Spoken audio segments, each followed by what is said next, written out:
Welcome back to LTR. We're back with the Attorney General Maura Healey in the LTR Pop Quiz. Question 3.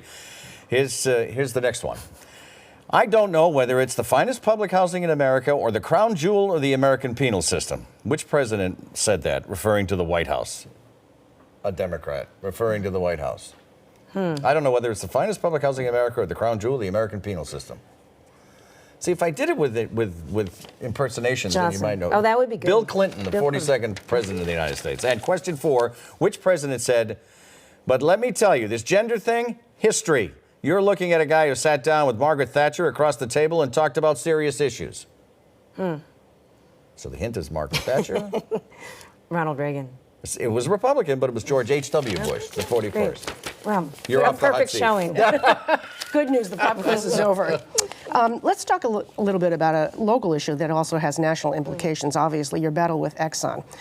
With Rex Tillerson out of the company, but soon to be Secretary of State, does that make your mission, your attempt to fight in court harder or easier?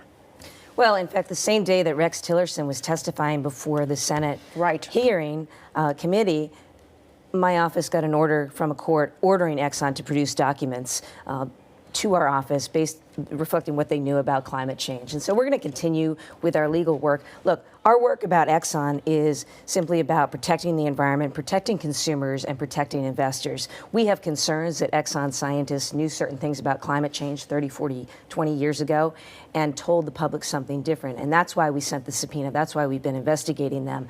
What I hope this does is now, with the court order and us having won in court last week against Exxon, that they produce the documents, and we'll continue with that effort. So not much difference with Tillerson gone from the company, that is. Well, I hope not. I mean, I hope the company realizes that not only is it subject to an order to produce documents to our office to answer our questions, but to also recognize that this is an important issue. This is an issue about the economy. This is an issue that so many people care an awful lot about. You see the energy out there on the issue around climate change.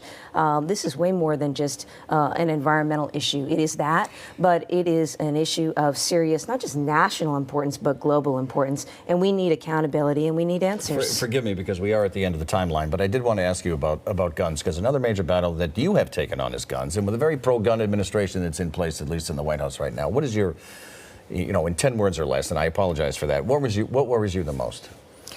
That they just don't understand how important it is to reduce gun violence. This is what I, as Attorney General, I'm going to keep doing what I'm doing. I enforce the law to ban assault weapons. I enforce the law to give police chiefs the right to say who and who shouldn't be eligible to get a gun. I'm working with the medical community here to make sure that we train people about gun safety. We got to do everything we can. I wish we had a federal partner, but if we don't, we're going to keep doing it, and I'm going to keep doing what I can as Attorney General. Thank you for coming in this morning. Thanks for having me. Rest the voice now. I will. I hope you feel better. Hope you get it back. Our thanks to the Attorney General Maura Healey for being here this morning. As we continue on the record, Donald Trump's first day in office, the OTR Roundtable weighs in.